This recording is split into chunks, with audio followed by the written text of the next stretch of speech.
El 40% de los españoles admiten no saber distinguir un bulo de la realidad. Más del 60% de los ciudadanos están preocupados por el impacto de la infoxicación en su vida. La desinformación y los bulos tienen la capacidad de manipularnos.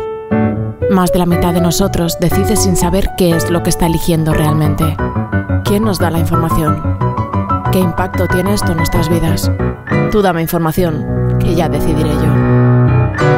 Bienvenidos a Ya Decidiré Yo, el programa informacionista de la Fundación No Costers. Tenemos más capacidad y acceso a la información que nunca. Tecnología, libertad, capacidad de decidir son tres polos de una realidad que nos interesa analizar, charlar, quizá con uno de los mayores expertos en tecnología del mundo, por supuesto de España, que es Enrique Dans. Enrique es actualmente profesor del IE Business School en Innovación y Tecnología, es doctor por la Universidad de California, columnista habitual en periódicos y revistas como El País, El Mundo, Forbes, y una de las primeras personas que tuvo la categoría de influencer en España, al ser pues prácticamente la voz más escuchada en las redes hablando sobre evolución tecnológica. Bienvenido, Enrique. Gracias por estar con nosotros. ¿Qué tal? Muchísimas gracias. Después de esta presentación solo podemos ir para abajo, ¿eh? Ya lo dejamos aquí. Bien, yo te voy a arrancar primero con una pequeña reflexión y después directamente, si no ves, con una pregunta. Uh-huh. Libertad y tecnología, ¿pueden entrar en el mismo plano? ¿La tecnología respeta la libertad, la aumenta, la reduce? ¿Cómo lo ves? Yo creo que la tecnología, si no sirve para incrementar nuestros grados de libertad, es que no la estamos usando bien. ¿Qué puede ocurrir? O sea, puede ocurrir que aparezca una tecnología y nos sintamos que no tenemos control sobre ella. En ese caso, seguramente lo que ocurre es que o no sabemos todo lo que deberíamos saber, o estamos siendo condicionados de alguna manera por la propia tecnología o por los factores que la rodean, o simplemente pues eso, nos hace falta un hervor, ¿no? Porque debería ser algo que incremente nuestros grados de libertad. Sí, hay algo, fíjate, lo primero que nos viene cuando hablamos de tecnología, obviamente nos viene el mundo de las redes de información, internet, las redes sociales, etcétera, etcétera, ¿no?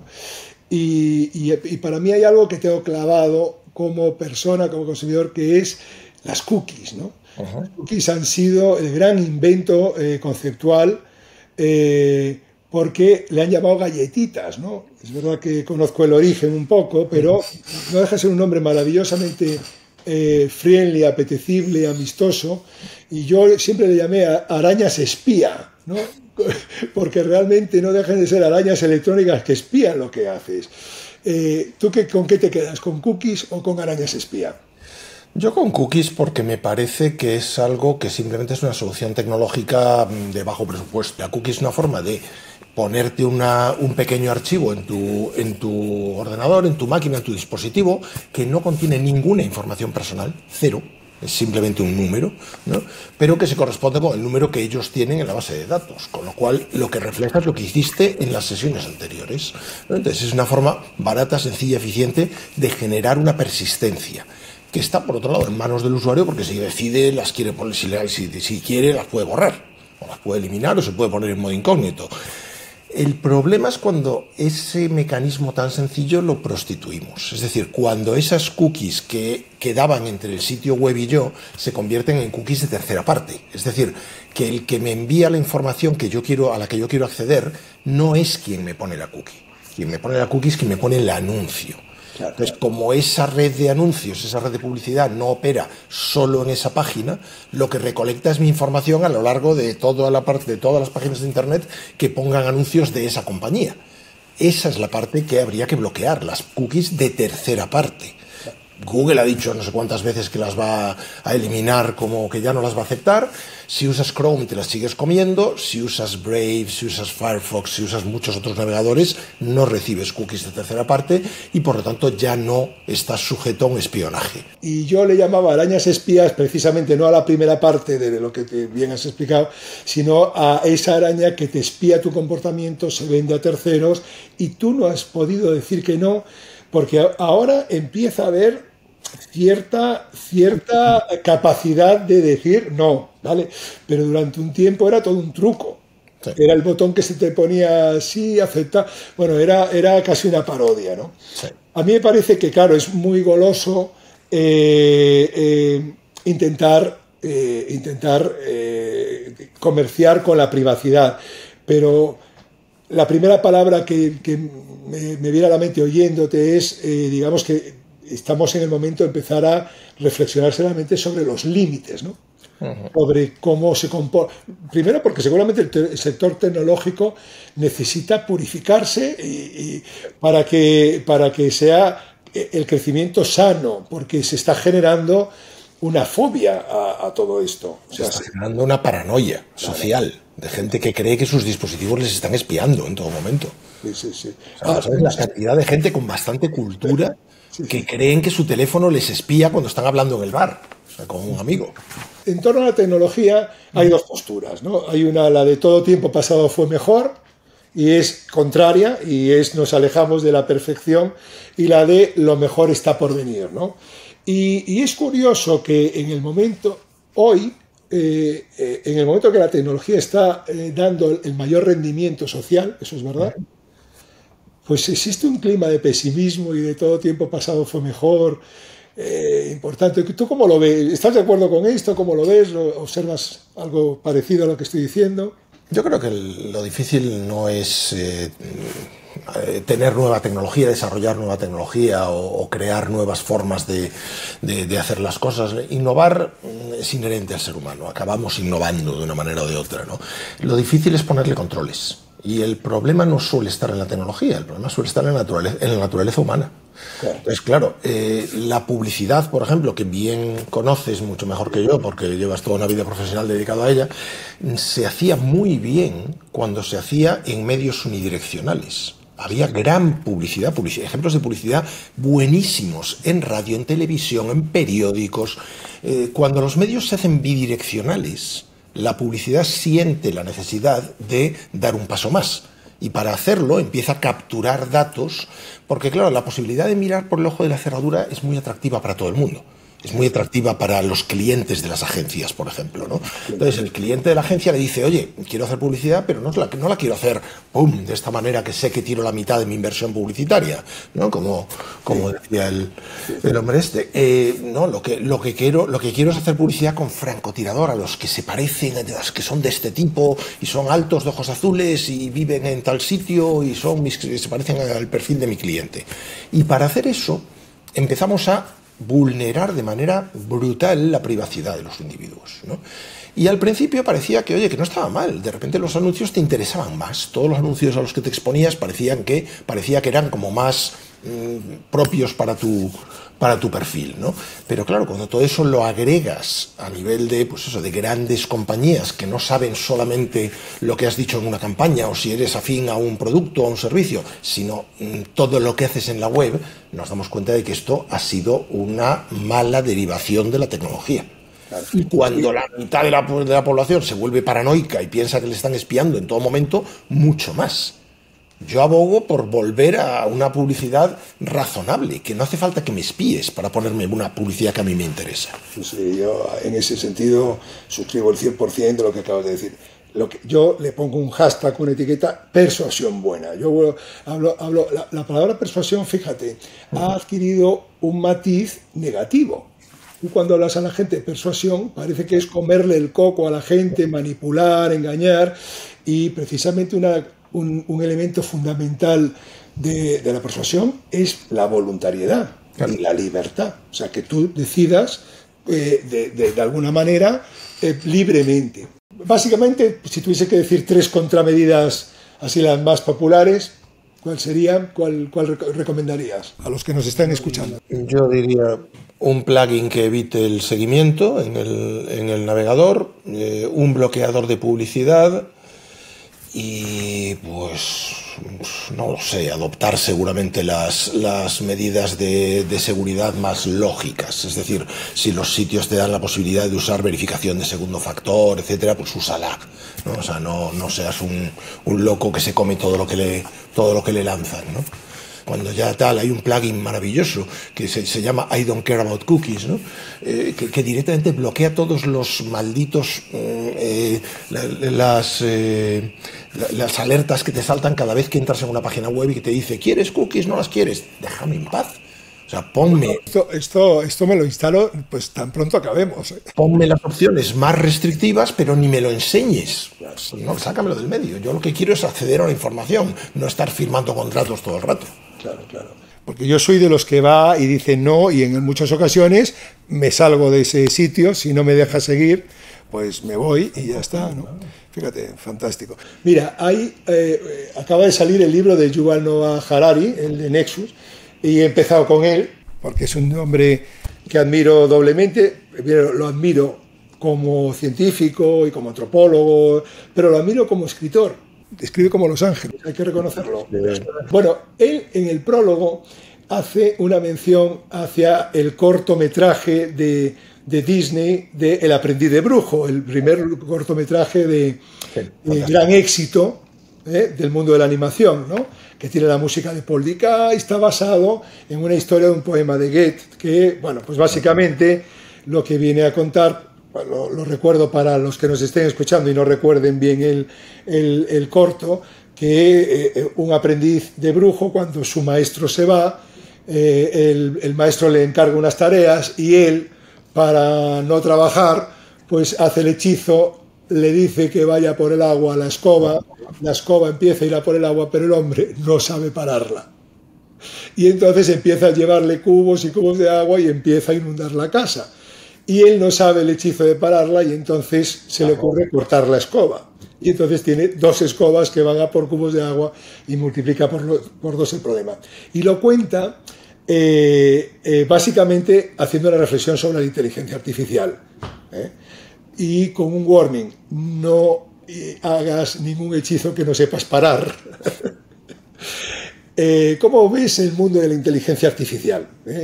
Yo creo que somos una generación muy afortunada, porque en muy pocas generaciones realmente han tenido la oportunidad de ver 2 tecnologías tan brutalmente,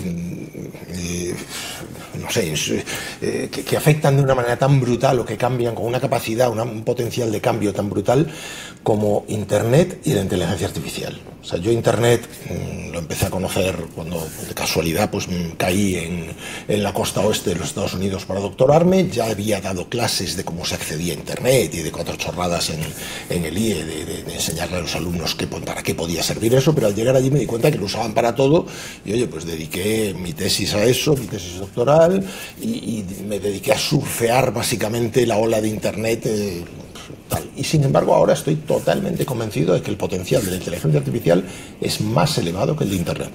O sea que fíjate el cambio brutal que ha supuesto Internet. O sea, entre un antes y un después, ¿no? Pues yo creo que la inteligencia artificial tiene un potencial de cambio muchísimo más fuerte, ¿no? Y que el problema de Harari es que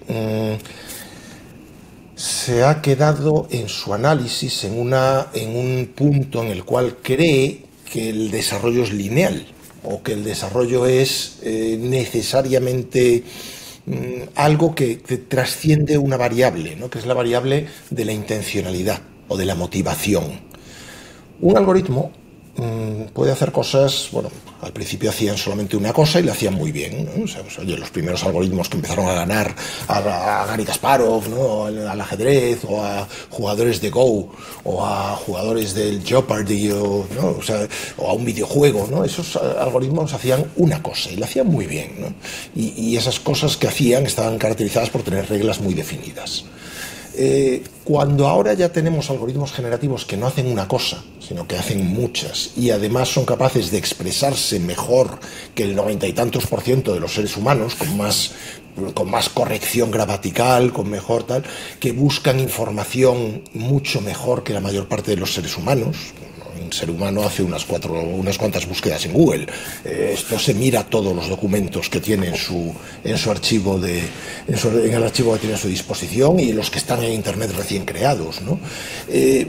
Cuando tenemos ya ese tipo de algoritmos, nuestra mente se va a la idea de esto se va a seguir desarrollando, se va a hacer más inteligente que el hombre y tenemos un problema. Cuando la realidad es que hay una diferencia enorme entre la potencia de un algoritmo y la potencia del cerebro humano. O sea, la primera diferencia es evidente, el cerebro humano es muchísimo más eficiente. O sea, si yo para saber lo que sé tuviese que entrenarme como se entrena un algoritmo, tendría que vivir varias vidas, porque sería incapaz de absorber la cantidad de información que absorbe un algoritmo en su entrenamiento, ¿no? Entonces el algoritmo de por sí es menos eficiente a la hora de entrenarse. Ahora, los resultados que obtiene son brutales.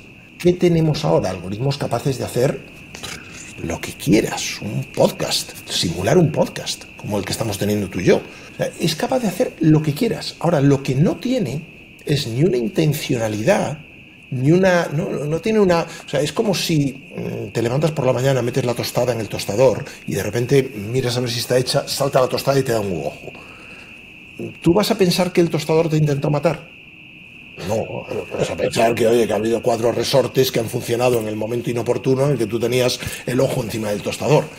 Aún así es posible que le des una leche al tostador, sí, porque eso es muy humano. Sí. Aguanta, pum, le cascas, ¿no? Pero en ningún momento esa tecnología te intentó matar. ¿Por qué? Porque carece de intencionalidad. La única intencionalidad que tiene es tostar la tostada al nivel que tú le hayas dado, ¿no? Un algoritmo es lo mismo. Un algoritmo hace lo que tú le has pedido porque tú se lo has pedido, no porque tenga una intención. Entonces, el que los algoritmos ganen intencionalidad, ¿no?, propósito, eso es algo que está lejísimos, que no sabemos ni siquiera ni si queremos dársela, ni si tiene sentido dársela, ni cómo dársela, ¿no? Pueden optimizar una función, pero ya. Entonces, esta idea de la intencionalidad aplicada a la inteligencia artificial es a lo que temen pues, Harari y unos cuantos más. Sí, porque hay una parte también mítica, ¿no? Uh-huh. de temores hacia lo desconocido. Eso ha pasado siempre. Uh-huh. Pero, claro, yo desconozco. A mí hay una cosa que reconozco que me aterra un poco, que es esa capacidad de aprendizaje ilimitado. Ilimitado, que no para, que no se muere, porque al final tú sabes un montón, la sociedad ha invertido un montón y tú has invertido un montón para llenar ese cerebro de conocimientos, pero lamento decirte que un día de estos dejas de estar aquí, me temo, es ley de vida. Y en ese momento hay una pérdida, ¿no? Aquello del androide de Blade Runner, ¿no? Como lágrimas en la lluvia. Se pierde todo eso, ¿no? Claro. Tus experiencias, tu saber, lo que podrías comunicar, eso a los algoritmos no les pasa. Los algoritmos continúan aprendiendo, no se mueren, siguen, y además ahora estamos en el momento en que para desarrollar un algoritmo lo mejor es programar con otro algoritmo. Es decir, máquinas que desarrollan la inteligencia de otras máquinas, ¿no? Eso lo dices así y la gente entra en modo pánico. Y sin embargo no es para eso. No hace falta entrar en modo pánico mientras lo que estemos desarrollando sean cosas que hacen trabajos humanos mucho mejor, ¿no? Habría que entrar en modo pánico si pensamos, oye, esto pues nos trae un cambio social que deja a la mitad de la sociedad en paro y esto es terrible. Vale, pues habrá que buscar cómo lo gestionamos. El error ahí es hacer responsable a la tecnología, porque la tecnología no ha sido la culpable. Correcto. La pregunta es culpable ha sido el humano. ¿Y cómo la ha gestionado?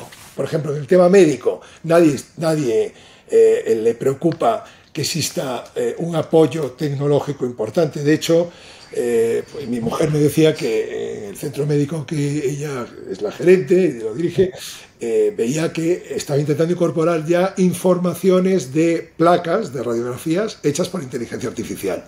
La lectura de todo esto, mucho más rápido, más ágil, más barato, mejor para... menos errores. Cosas yo creo que, claro, es verdad que algún radiólogo verá mermada su facturación, eso es cierto, pero bueno. No necesariamente. Puede dedicar más tiempo a explicar lo que hay en el informe, puede dedicar más tiempo a tratar. Me preocupa más el impacto que vaya a tener, es que realmente es una revolución del mérito, ¿eh? Pero el tema no es la tecnología, el tema es que el modelo que tenemos es un modelo anticuado. Y llévalo donde quieras. O sea, el problema en este momento de la inteligencia artificial es que efectivamente va a aplicar una mayor productividad, va a generar una productividad muchísimo mayor, es un gran multiplicador de productividad. Pero claro, oye, si vamos a tener mayor productividad, ¿por qué tenemos que entrar en crisis? Precisamente lo que estamos haciendo es producir más. Deberíamos ser capaces de distribuirlo mejor, pero no somos capaces de distribuirlo mejor. ¿Por qué? Porque respondemos a un modelo anticuado de competencia entre países, de competencia por Producto Interior Bruto, de competencia por renta per cápita, y no tiene ningún sentido. O sea, habría que pensar que, oye, primero, que compitan los países entre sí empieza a ser cada vez más absurdo cuando las fronteras, pues oye, Internet no tiene fronteras, la información fluye y tal, y los chips que prohíbe vender aquel los consigue el otro de otra manera, ¿no? Entonces, esta parte de fronteras y estrategias de países y tal está totalmente anticuada, pero claro, nadie se atreve a plantear un cambio de ese modelo, ¿no? Claro, nosotros hicimos un estudio desde la Fundación No Costers de que cuando se le da en el momento de toma de decisión del producto una información relevante, en el 70% los consumidores cambiaban de forma de consumir. Y yo pongo un ejemplo que viví profesionalmente. Hubo un momento que las artes para pescar atunes arrastraban a los delfines, porque eran grandes redes y tal, y entonces, bueno, las conserveras, pues primero se divulgó que los delfines muertos, empezó a salir en los programas, en los informativos, y hubo un bajón del consumo de atún de forma voluntaria por parte de Flipper. Todavía estaba en la mente de muchos consumidores, y entonces se creó espontáneamente el Dolphin Shave, un sello, y cambiaron de artes, empezaron a volver a los anzuelos, empezaron a volver a otra forma de obtener la pesca del atún, ¿no? O sea, que hay una transformación cuando hay una información. Pasó con, ¿recuerdas el tema de los propelentes los CFCs de la capa de ozono, de los sprays? De repente hubo una conciencia de capa de ozono agujereada por culpa de unos desodorantes y se desmoronó el consumo de desodorantes. No hubo ninguna campaña en contra, hubo simplemente una información que se divulgó y el consumidor corrigió y empezó a usar roll-on, stick y tal. ¿Qué hizo la industria? Consiguió otros propelentes que no tuviesen CFC y se adaptó. O sea que realmente cuando hay una información, la información es transformadora. Eso es lo que defendemos desde el consumo transformador, desde el informacionismo, ¿no? Y yo creo que una de las cosas que tiene que tener la IA es esa capacidad de dar la información de hasta dónde va a llegar, por ejemplo. Es decir, a mí, por ejemplo, para utilizarlo en nuestra profesión, hay una de los grandes warnings, grandes alertas que nos proporcionan es la propiedad intelectual. Que tú estás entrenando a algo con unas ideas que son tuyas, pero que por contrato para usar la herramienta forman parte del acervo del dueño del programa. Con lo cual, maravilloso. Sí, pero ¿qué pasa? Desde el punto que el que vende el copyright no lo es, claro. No, depende. Claro, o sea, yo llevo escribiendo en Internet 20 y tantos años. Todo lo que escribo no tiene copyright, tiene copyleft. Es decir, yo decido que se pueda utilizar libremente, en principio dejando mi nombre en él, pero si alguien borra mi nombre tampoco lo persigo, ¿no? Y eso quiere decir que el efecto multiplicador de lo que yo escribo llega mucho más lejos. O sea, si un algoritmo se entrena con cosas que yo he creado, a las que podría poner un copyright, y que yo decido no ponerle un copyright, y gracias a eso se entrena un algoritmo con ello, yo estoy orgullosísimo. No es como tener un hijo, pero casi. Es como enseñar a esa criatura, ¿no? Tenemos que parar los excesos de la propiedad intelectual. Si tú tienes una serie de creaciones y las pones en Internet, ¿para qué las pones en Internet? Para que la gente pueda acceder a ellas, ¿no? ¿De acuerdo? Entonces, ¿qué pasa? Si es un algoritmo al que puede acceder a ellas, ¡ay, no! Porque es un algoritmo. No. Es un algoritmo, está aprendiendo. Está haciendo lo mismo que un humano que va a un museo, ve 15 cuadros, se inspira y luego pinta uno inspirado por esos 15 cuadros. Nadie puede venir a cobrarle nada. No, sí, es un problema, yo hasta ahí estoy de acuerdo, es un problema de exclusividad de tu idea. La propiedad intelectual debería prohibir que alguien coja tu obra y la divulgue, que la consuma o que haga copias y las venda. Eso no es lo que hace un algoritmo. Un algoritmo la ve o la usa como la usaría un ser humano, pero no está dentro de ninguno de los supuestos.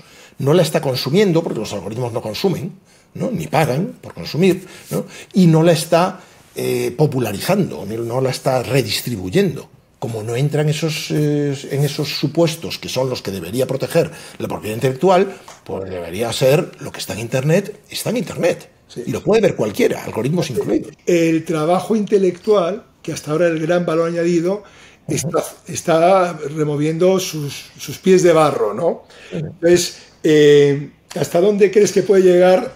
O sea, que una sociedad, que esa gente preparada, esa gente que ha estudiado, va a aceptar pues, el 80 o el 90% de un trabajo de un abogado, un procurador, con una buena inteligencia artificial desaparece. Yo creo que lo que vamos a ser profesionales que saben co-crear o trabajar con esos asistentes cada vez más inteligentes. O sea, no creo... Y si de hecho el asistente consigue hacer el trabajo del abogado, el abogado tiene que sublimar lo que hace y llevarlo más allá. Claro. O sea, yo estoy loco porque haya algoritmos que den clase mejor que yo. Y llevo 30 y tantos años dando clase. Yo estoy loco porque me sustituya un algoritmo. Porque en cuanto un algoritmo me sustituya, yo ya me buscaré qué hacer para mejorar la formación de mis alumnos. Y para ir acabando y llevándolo un poco al mundo del consumo informado, porque se me estaba visualizando una especie de asistente de inteligencia artificial para decidir el perfil de empresa a la que tú le quieres consumir, ¿no? Eso sería posible, o sea, realmente... Sí, a partir de una transparencia en los materiales con los cuales entrenas.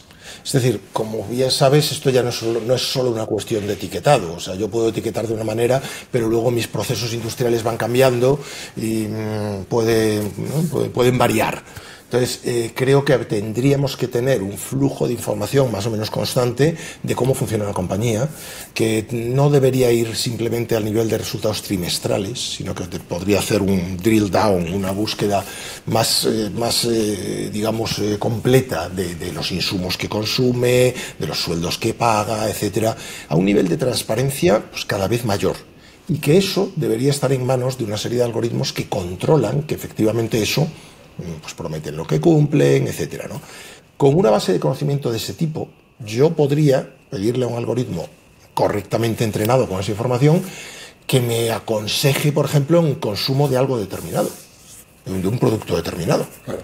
Porque hay productos que efectivamente les exijo o quiero exigirles una durabilidad que, por ejemplo, que hoy en día todas las marcas me mienten. Y me dicen que va a durar la vida cuando en la práctica tiene una obsolescencia programada, ¿no? Entonces eso debería tener un nivel de transparencia adicional, ¿no? Y yo creo que el algoritmo es bueno para tomar toda esa información y sintetizarla. Muchas gracias, Enrique, por tu luz, por tu generosidad, por compartir este rato con nosotros. Y bueno, ya decidiré yo, ¿eh?